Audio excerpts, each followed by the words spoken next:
Good morning, everybody. I'm Scott Pincikowski, and I teach German at Hood College, but I'm also enrolled as a master's student in the environmental biology program and very much interested in environmental issues.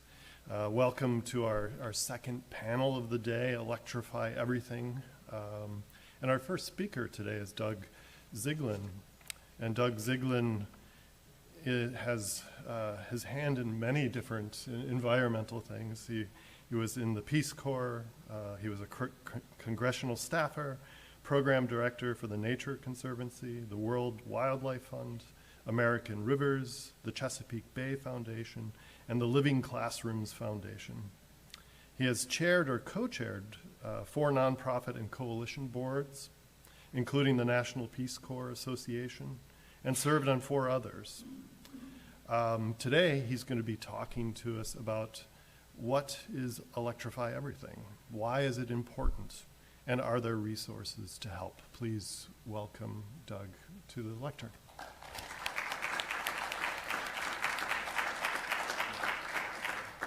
Thank you, Chris. Good morning, everybody. I don't know, is it afternoon? No, it's still morning. So my British immigrant grandmother would be so proud of me after hearing that introduction. And I put this up because of her, because of course it's Coronation Day or Crowning Day or whatever. So I wanted to at least acknowledge that. Plus the message is right. You know, I think a lot of the core message of what I'm going to talk about here today is keeping calm and stopping burning fossil fuels. So I've switched up these remarks after we heard the keynote speaker this morning, after we heard Michael. I'm going to take a little bit different approach because I was actually very interested in and frankly blown away by Michael's presentation about how we're going to miss the goal. And, you know, his presentation basically said we at the state level are going to do whatever we can, and we've got some priority areas, but if we stay on the path that we're on, we're not going to meet the climate emissions targets that the state requires. And I thought, my God, that's awful. Like, how can that be? The one thing he didn't talk about very much in his prioritization was buildings. And so what I want to talk about today, I'm going to switch, as I mentioned, I want to talk about methane in buildings. And this has to do with each of you, if you live in a house or an apartment or a rental, whatever, that uses what the industry calls natural gas for your heating or your water heating or your cooking or your clothes drying or your pool heating or your gas fireplace, whatever. And I just learned that a lot of Frederick County actually uses electricity, so a lot of you may all do that already, but if you have what the industry calls natural gas, this is for you. So let's talk about methane for a moment. Methane is a greenhouse gas. Chemical symbol CH4. Has carbon. We all know that when you burn something that has carbon in it, whether it's coal or whether it's methane gas or whether it's wood or whether it's petroleum or whatever it is, if it has carbon in it, the chemical reaction of burning that creates carbon dioxide. The carbon dioxide goes up in the atmosphere, the molecules bounce around, the solar radiation hits them, they vibrate. Solar radiation bounces around and it creates global warming. Methane is a double problem because methane gas is a greenhouse gas in itself, and when you burn it, it creates carbon dioxide. So if it leaks, if it gets into the atmosphere itself, it's a very powerful greenhouse gas. It's actually 84 times more powerful than carbon dioxide on a 20-year time frame. And if you burn it, it creates another greenhouse gas. Now, here's the big reveal. What the industry calls natural gas is almost all methane. When you mine natural gas, when you drill for natural gas, when you frack natural gas, when it comes out of the ground, it's mostly methane, but it has some other gases in it, and it has water vapor, and it has some other stuff. It's sent to a refinery, and it comes back to the refinery being 90 to 95% methane. And along the way, it leaks. A lot leaks. When it's drilled, it leaks. The pipes leak. The refinery leaks. Even when it gets to your home, it is constantly leaking. There is a lot of evidence that your stove, if it's a gas stove, continues to leak methane all the time, even when it's off. So there's a lot of leakage of methane that goes up in the atmosphere and it causes global warming. When you burn it, it creates CO2. And so I don't talk about natural gas. I talk about methane gas because that's what it is and people need to understand what it is. And if your home has a gas-powered furnace or a gas-powered water heater or a gas-powered cooktop, you personally are contributing to that all the time. The question is how do we get rid of it? And I would suggest three things. One of them is what Michael talked about, is we have to figure out how to stop generating electricity using natural gas to the greatest degree we possibly can. And the trend is in the wrong direction.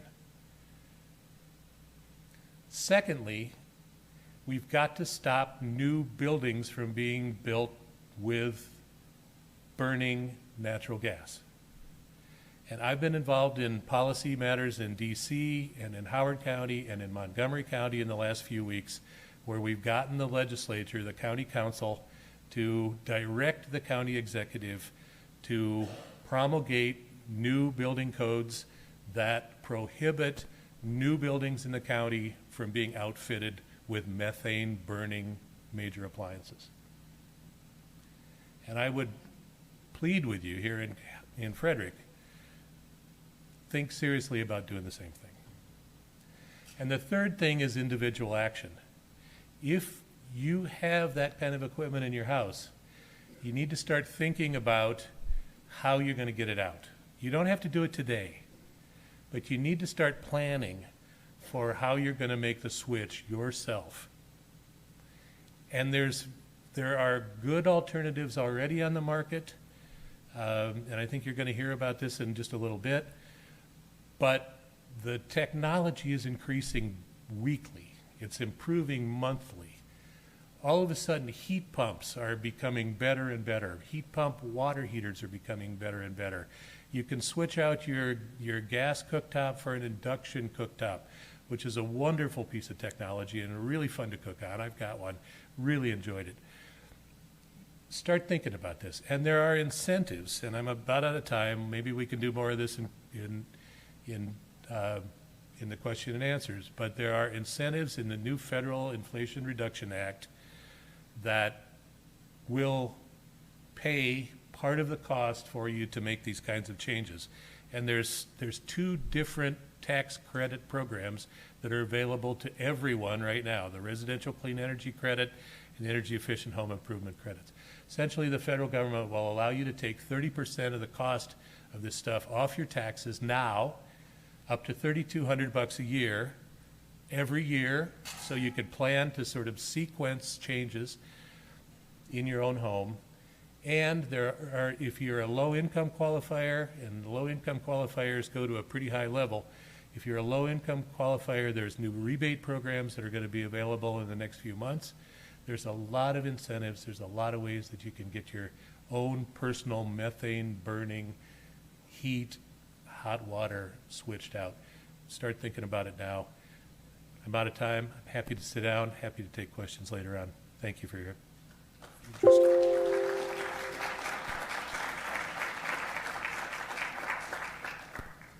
Thank you so much, Doug.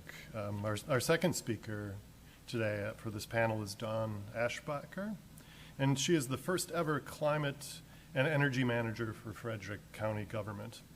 She and her team support more energy-efficient buildings, cleaner cars, and renewable energy.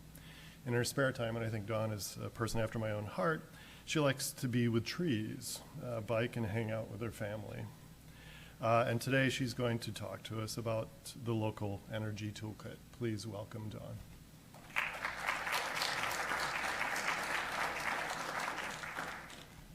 Great. Thank you, Scott. I'm Dawn Ashbacher. It's great to be here. And I also want to thank you all for being here and for taking the time and for all the things that you do I am the Climate and Energy Manager for Frederick County Government, and basically I get into the nitty-gritty of how do we meet these goals that we have, and how do we do it both internally with government operations and how do we do it in the community.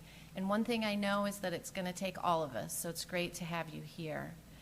I'm going to talk mostly about existing buildings and what we are doing in Frederick County, what services are available, and basically I'm going to echo some of the themes we've heard with energy. So one is, I think we need to use as little energy as we can. So how can we conserve it and be efficient with what we do? Then the number two is, how can we get some energy from renewable sources instead of the gas-powered plants? And the third is, how can we work together as a community, and what are some other programs that are happening in the community? And when I talk about using less energy, I just want to remind myself and all of us that it's important that we individually get to unplug ourselves as human beings and get some time out in nature.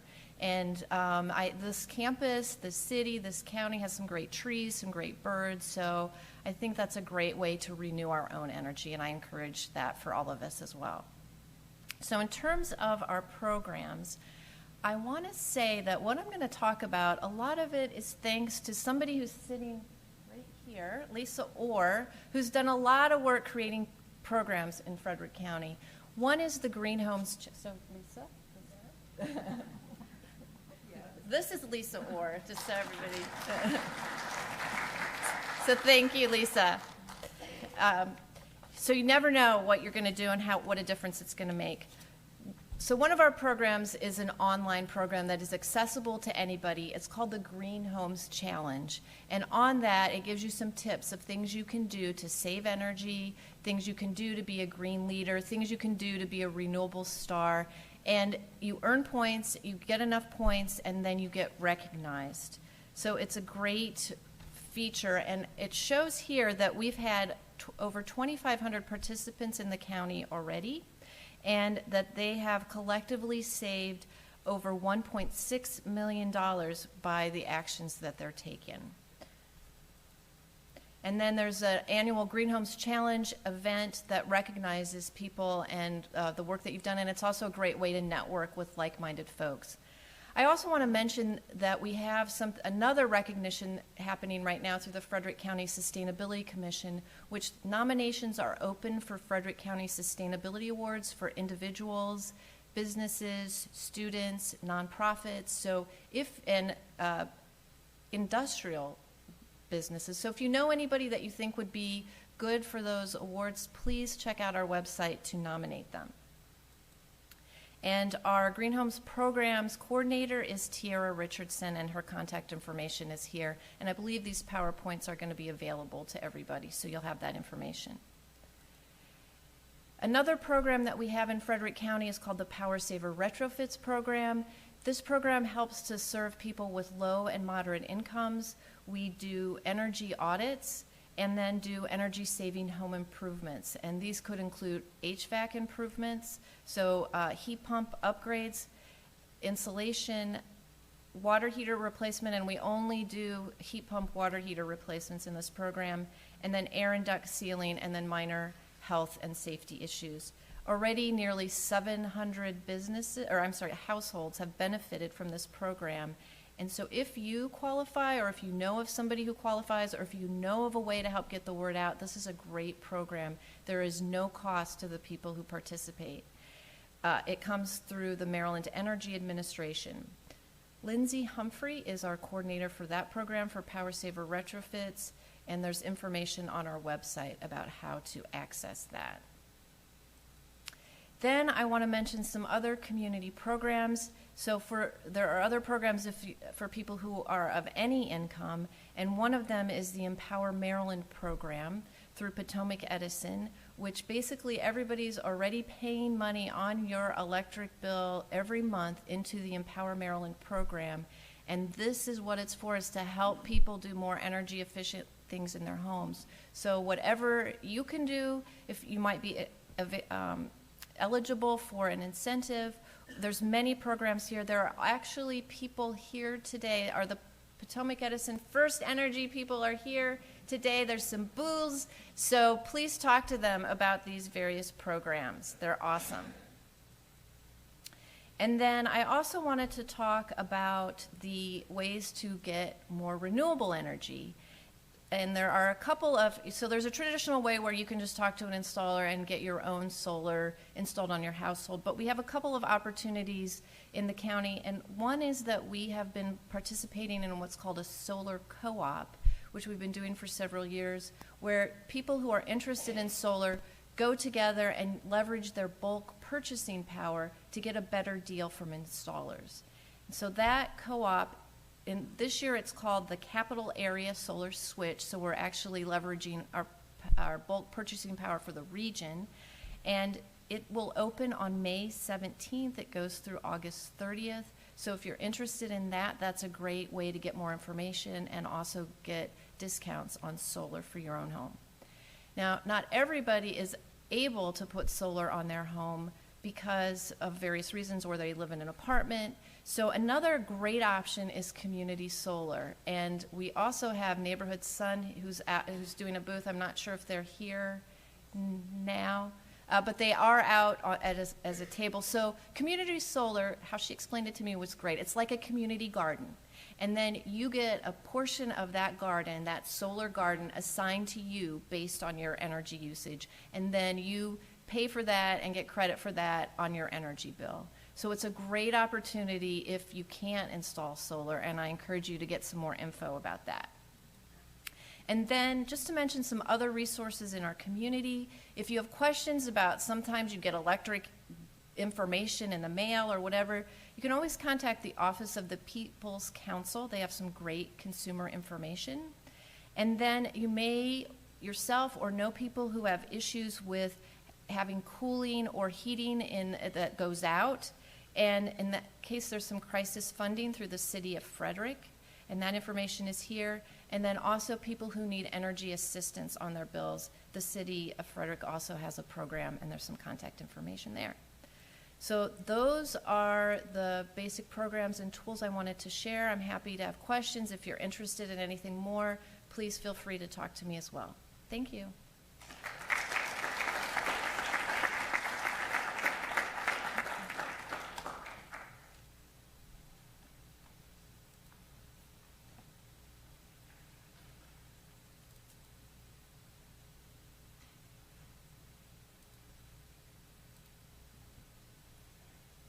So our last electrifying speaker on the panel today is Karen Cannon. She is the executive director of both Mobilize Frederick and Envision Frederick County, and she's going to give us the residents' perspective on electrifying everything. Welcome.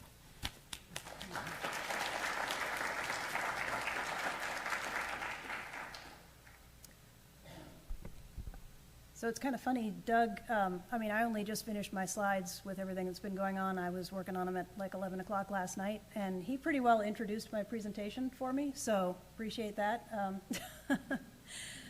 A few years back, I bought a 1961 built Rambler in the city of Frederick.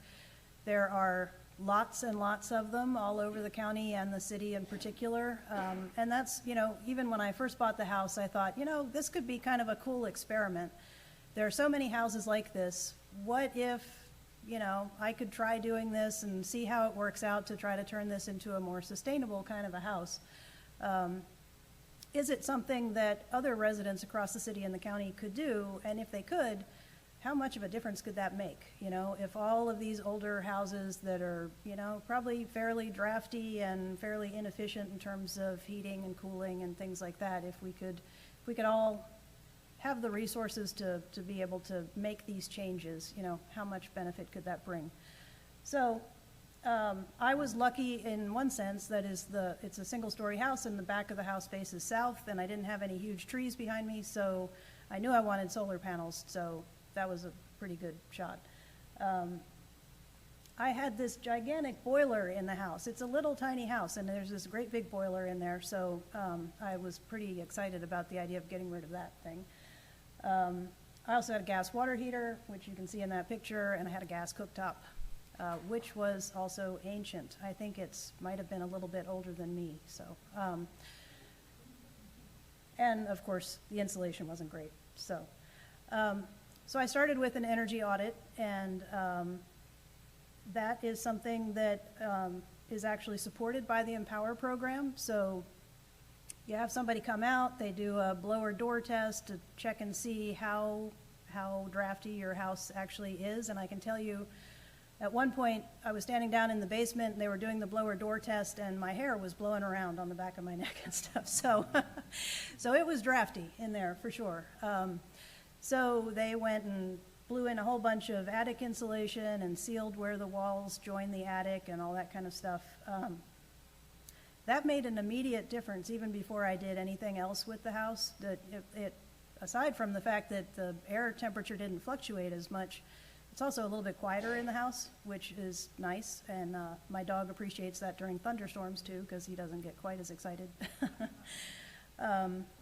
So, as it says on here, the Empower rebate was pretty nice. I got back about half of the money that I spent on that insulation project, so that was a good start to this thing. This was what I was really excited about. I've wanted solar panels since like the Carter administration, you know, so this was my first chance to do it. So you do have to be patient, though, when you start this project, at least for now, and hopefully things will speed up as we get more and more of this happening. It took about 8 months from the time that I first started working with the solar company. We came up with a design pretty quickly.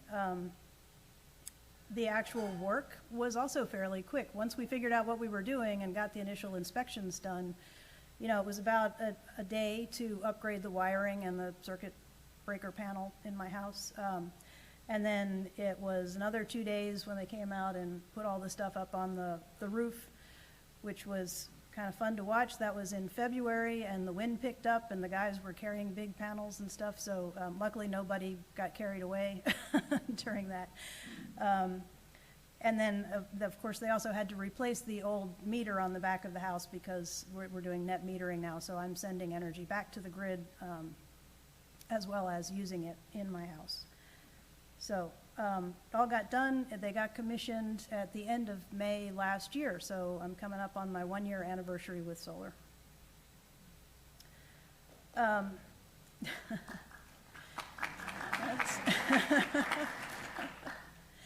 So 25 panels, that cost about $15,000, and that included the wiring upgrade or the circuit upgrade, which was kind of a big deal in and of itself. So prices have really come down. I thought that was a pretty good deal for what I was getting. Then there's a state rebate that you get that's $1,000, and then there's a federal tax credit, which I believe has gone up under the Inflation Reduction Act. Yep. So that's another thing I didn't mention. I didn't check with the Biden administration ahead of time before I started all of this work, so I didn't know that the Inflation Reduction Act was going to happen. I could have saved a bunch more money if I had waited 1 year, but anyway, it is what it is. And I'm thrilled with the way the solar has worked out so far. So before the solar, I didn't use a ton of electricity, but it still averaged out to about $600 a year. Natural gas was about $1,100 a year. Right now, I'm producing quite a bit more power than I'm actually using. So all that I pay the electric company is the connection fee, which is $6.02 a month. And that's every month ever since the end of May last year. So I think that's a pretty good deal. And then in addition, anytime I generate 1 megawatt of power, which is most months out of the year, I get a renewable energy credit payment, which is it was $55 a month, now it's $53 a month, but still, I'm making $50 a month for sending the energy out. And I get a little bit of money for net metering as well. So the other stuff that I replaced, we had the old boiler for hot water baseboard heat. I replaced that with electric heat pump with mini splits. I had the old ancient gas cooktop. I have an induction stove now, which is the best stove that I've ever cooked on. I love the thing. So I would strongly encourage people to start using those. The gas water heater, I replaced that with a tankless electric water heater, which is about this big by that big. I don't know, I mean, I can't imagine dragging one of those great big water heaters in and out of a house again, you know, having experienced that. And it works great in the time since I've had it. As Doug mentioned, there's lots of new Inflation Reduction Act credits for doing things like this. And then kind of just a cost summary, you know, I went, as we just talked about, I'm down to $72 a year now for all of my utility costs. So got rid of all that natural gas bill and cut the electric bill down to next to nothing. According to my Solar Edge monitoring system, I have saved 16,529 pounds of CO2 emissions. So I haven't gone out and verified those statistics, but, and then this last thing, this is sad but entertaining.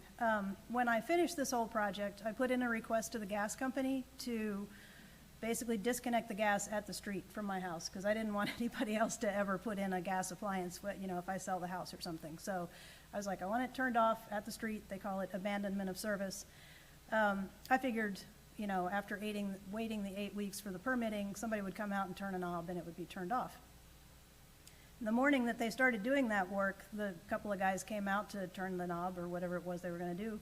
And then all of a sudden, all these other trucks started pulling up and all this other stuff started happening. So I walked out and said, well, this is a bigger deal than I thought it was going to be. And he said, well, we did find a little leak out here. So, so they were there for 2 days, basically replacing the bad part that was underground there. So for I don't know how long there was a gas leak basically in front of my front yard, which I told him I was a little worried about. I said, you know, all the houses in this neighborhood were built around the same time. All of these pipes are probably about the same age. So that's something to keep in mind. If you're weighing the pros and cons of doing this kind of work, we've got gas leaks all over the place that we don't know about. I mean, we hear about the horrible ones when they blow up houses or something, but there are smaller gas leaks around. So, and I think that's it. So I'd encourage everybody to have a go at this.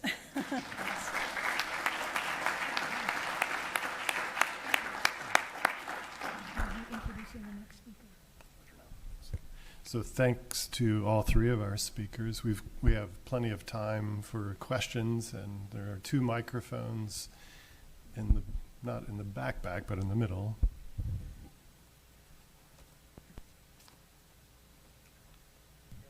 I'm supposed to tap it and ask, are we on? Okay. I don't have a question so much as I wanted to put in a good word for nuclear power. And that is I went to the pjm.com website. PJM is our local electrical grid. I went there a little while ago. As of 8 o'clock this morning, it looks like over 40% of the power we're using here now comes from nuclear power. And nuclear power produces no greenhouse gases. That's something to keep in mind. And it's not. We're not going to put nuclear reactors in our basements, but it is something to keep in mind as the new technology is developing for the small modular reactors, and we get away from these enormous, expensive 50-year-old technology reactors. But it is one way to keep our power flowing as we develop the renewable sources. And there are problems, as we know. As fast as we can, we're developing solar and wind, but there's everything from the source of the solar panels to the red lights on the top of the wind power generators that annoy people. It's the Economist magazine had an article a couple of weeks ago about the need for all the infrastructure to integrate the renewable power into our grids. And it's a big project. But in the meantime, we do have nuclear. And who knows, maybe someday we'll have fusion, then everything will be fine.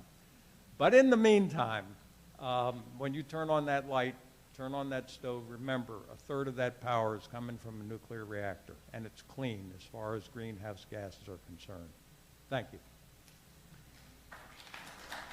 So to any of our speakers, would you like to comment on nuclear?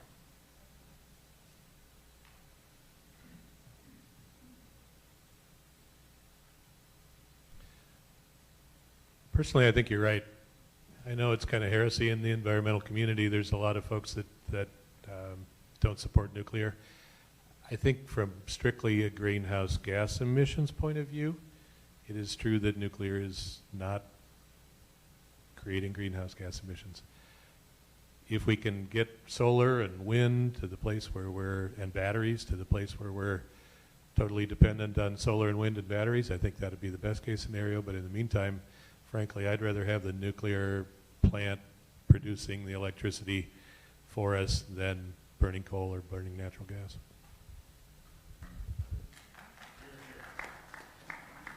Okay, next question, please. I believe the gentleman over here. Thanks to a program that Karen, I think, led, we decided to go all electric. And that involved our water heater, our cooktop, what else? Well, anyway, so we decided we would get a new water heater. And we went home, and I went down to the basement, and there was a puddle under the water heater. It apparently had heard or sensed our sentiment. And my question to Karen is, did any of your appliances fight back? I didn't find any puddles under the water heater or anything, but I have had that happen in another house. So it's actually one of the things that makes me kind of happy about that tankless electric water heater that I went with, because several other houses I've lived in, I have had that issue with the old-fashioned kind of water heaters, and now I just have that little box and the water just goes through and heats instantly. So The gentleman. Hi. I apologize. I missed a little bit of the first of the speakers, so I don't know if this has been touched on. So I just want to bring a little awareness to a couple of things that pertaining to geothermal. And I don't know if everybody really knows that geothermal is considered a renewable energy, first, and secondly, there is geo credits. Like everybody here is probably used to SRECs. There's G-RECs. So there's some same principle that's available that's very lucrative as far as helping to pay for the investment in the geothermal. And then geothermal can also replace boilers. So I know some people who live in some of the older houses probably aren't aware that geothermal also can remove a boiler, and we've done that. My company has done that, where we remove boilers and install a geo to heat the water and cool the water. So I just wanted to bring awareness. I feel like not too many people know about the G-RECs yet. It's kind of a new thing in the last year or so, but you'll be hearing more about that. actually, I want to just point out that the president of the board of directors of Mobilize Frederick did that. So Barb Trader could, at some future presentation, could share her experiences with making that change and going to geothermal as well. And I'd also know just quickly that the new federal tax credits will cover 30% of your cost. Yes. I guess mainly for Dawn and Karen. So I went electric on my heat back in 2016.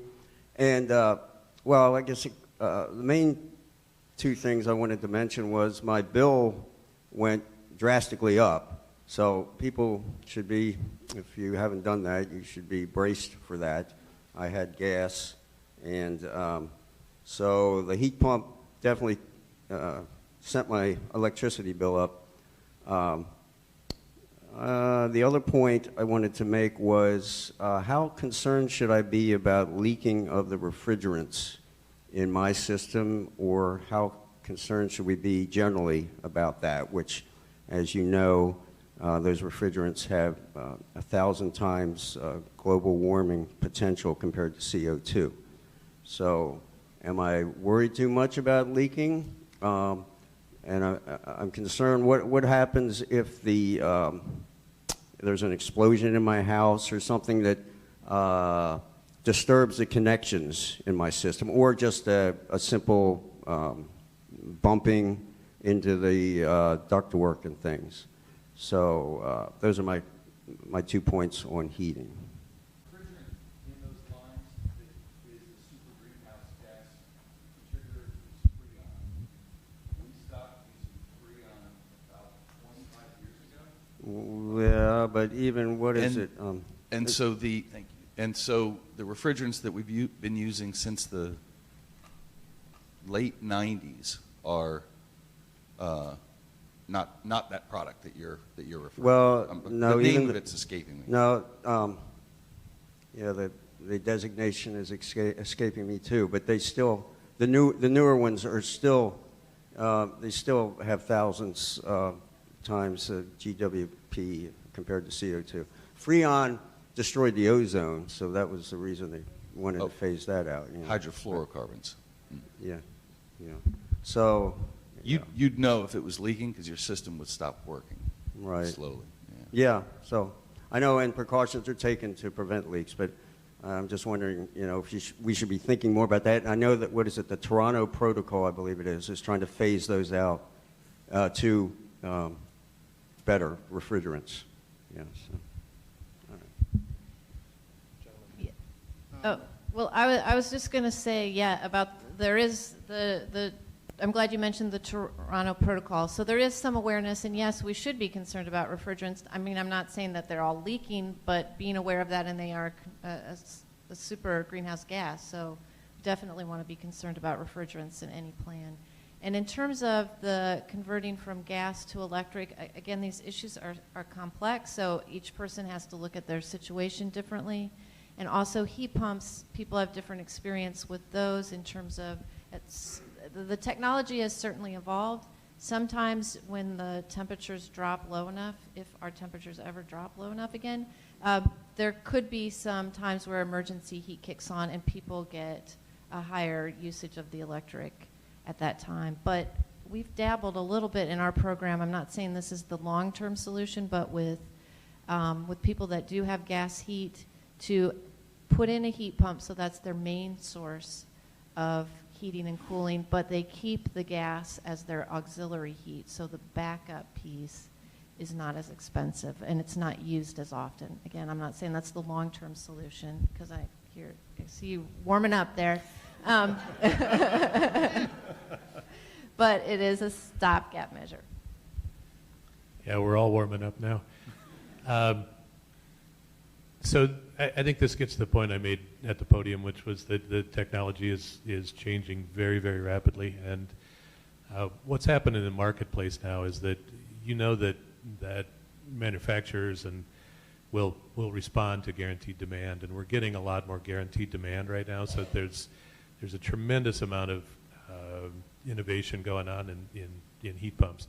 Plus, the federal government is putting a lot of federal money into moving the technology very rapidly. And so today you can buy, on the marketplace, you can buy what's called a cold weather heat pump, which are completely efficient down to about 15 below zero. So just a year or two ago, and maybe this is what Don was referring to, when I explored this in my house, the guy said to me, look, I'm happy to put in a heat pump, but you need to have resistance coils in your heat pump as backups. And I said, why? Why do we need that? And he said, because if it gets down to zero in Maryland, you're going to be cold. Well, A, it very seldom ever gets down to zero, and B, the technology has changed so much that the highest installation per capita of heat pumps in America right now is happening in the state of Maine. So Maine is just going all in for heat pumps. And so if you can imagine what a winter is like in Maine, and people are very happy with getting these cold weather heat pumps installed. So I would say, if you're interested in this, make sure you shop right, make sure you inform yourself right of what's available on the marketplace, but you can get the equipment that keeps you warm at any temperature you're going to encounter in Frederick County. So to keep on schedule, unfortunately, we're going to transition to our next panel. But before we do so, I'd like everybody to thank the speakers on this panel for a very good talk and discussion.